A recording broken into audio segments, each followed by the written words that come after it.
Soon be 1 year now since the attack of the virus was launched on all of mankind. My first observation is that never before in history, in known human history, have all of mankind at the same time been affected by a plague or a virus. Never. Our Prophet, Allah's blessings be upon him, said, if you are in the place where the virus has attacked, do not leave. And if you are outside, do not enter. And so he, Nabi Muhammad alayhi salatu wasalam, he explained that there'll never be an occasion where all of mankind will be affected by the virus. There's no way to escape it, and no way to get out. And no, for the first time today, because this is not a natural virus. No, this is a manufactured virus. That is why, for the first time in human history, you now have a virus which attacks all of mankind, the whole world at the same time. This is my first comment. Number two, since it is a manufactured virus by those who are monstrously evil, dangerously evil, relentlessly evil, may Allah destroy them. Since it was manufactured by evil people, the implication is they can manufacture the virus at varying degrees of strength and of danger. Does the political scientist understand that? Does the economist understand that? Does the sociologist or psychologist or even the medicinal practitioner, do they understand that? No. What about our religious scholars? What about those who believe in the Quran and who have Muhammad alayhi salatu wasalam as their teacher, their guide, their prophet? Do they understand that? Our scholars should have realized by now that this virus was manufactured to last a long, long time. Maybe the virus will remain with us for a few years. We are almost 1 year now, almost 1 year. Maybe it'll last for a few years. Could this be natural? Or is this something designed by those who are our enemies and the enemies of mankind? Will you not think, instead of calling me names, the attack I want to suggest to you is intended to eventually decimate those who oppose Dajjal and who oppose his state of Israel. And so the weaker form of the virus will be launched amongst those who are more and more inclined towards being soft to Israel. But those who resist Israel, like the people of Pakistan, for example, who will never abandon the truth, and who will never recognize the state of Israel like the United Arab Emirates, not the people, the evil government, not the people of Bahrain who are mostly Shia, but the evil government of Bahrain, which is an oppressor, oppressing the people of Bahrain. These are the ones who are recognizing Israel. But the people are not. So those who resist Israel, like the Arabs, The majority of the Arabs, yes, not the governments. Tomorrow, of course, Saudi Arabia will recognize Israel. And those who took weapons and money from Saudi Arabia to wage their bogus jihad in Syria, you must be looking terrible now. Eh? We warned you all the time, but you wouldn't listen to us. Tomorrow, Saudi Arabia will also recognize this. I said this in my book entitled The Religion of Abraham and the State of Israel, a View from the Quran. This book examined the subject of recognition, diplomatic recognition of the State of Israel. I did it maybe, 20-something years ago. The book was out of print, but now it is reprinted in Pakistan, alhamdulillah. So when you order the complete set of books from me in Pakistan, you're going to get 30 books, including this one. So those who are recognizing the State of Israel are the ones who are on this side of the fence. But those who oppose Israel relentlessly, the followers of Nabi Muhammad والسلام, and the followers of Nabi Isa والسلام, these two ummas, these are the ones who are going to be attacked most relentlessly with the most vicious form of the virus. That is still coming. That is still coming. And so our scholars should be understanding the eschatological explanation of the virus. The virus is already successful in getting all of mankind to respond in the same way. You know, face mask. We now live in a world of face masks. Yes, yes, I have to put on this thing on my face when I want to enter the supermarket or the market. I have to do that. If I want to go any official building or so, I gotta put it on.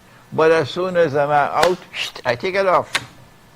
If I'm in my car and I'm alone in the car, no mask, none. But if there's a passenger in the car and you don't put on the mask, the police stop you, you're going to get a fine of $1,000, I don't know how many dollars. So it is a universal phenomenon today of face mask. But in the house of Allah, in the masjid, are you going to enforce the law, or you must put on a face mask to perform the salat? Well, let me tell you, that is bid'ah. If you don't know it, let me tell you, that is bid'ah.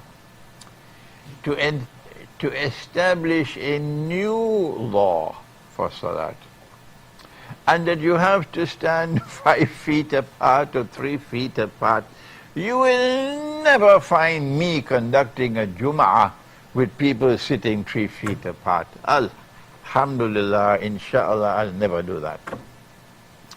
So this attack of the virus is meant to establish a world order which would advance the agenda of control over the whole world. Get everybody to behave the same way, to live the same way. And then the virus has also come to do something psychological. That was sociological. This is psychological. To terrorize you, to get you to become scared, to live with fear in your hearts. And they become as scared as rabbits. And from the time you become scared, you will do everything they ask you to do.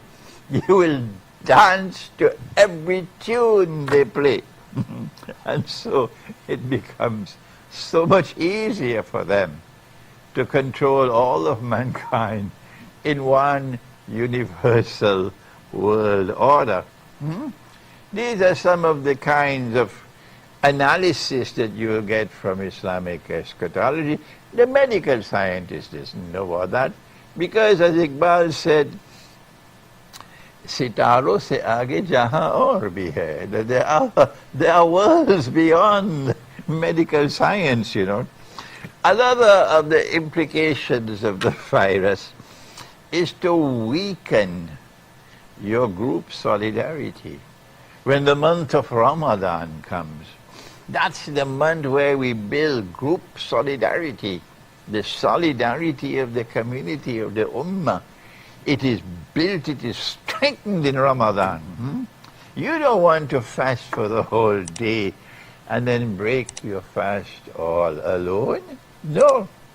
You want to come together. And everybody, the whole family sits together and you break the fast together. It's a wonderful time. It builds memories which last a lifetime.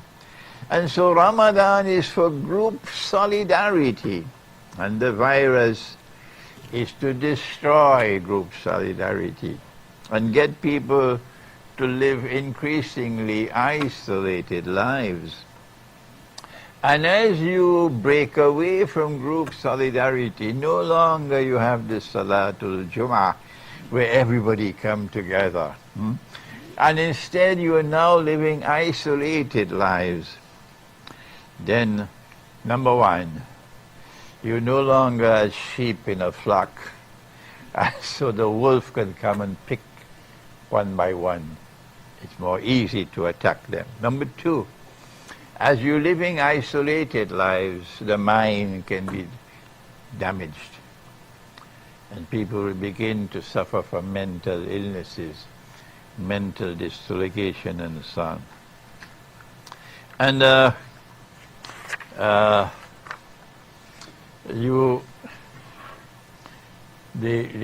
virus has also come in order to destroy not only the group solidarity, not only mental health, the virus has also come to destroy the economy in such a way that only the rich can eventually survive the virus. And all the rest will lose the means of livelihood, lose their capacity to maintain themselves, and will be now dependent on others. And when they turn off the tap, there's no more water. So when you are dependent on them with the water, and when anytime they turn off the tap, no water for you, you'll do everything they want you to do. You'll do everything in order to get your water.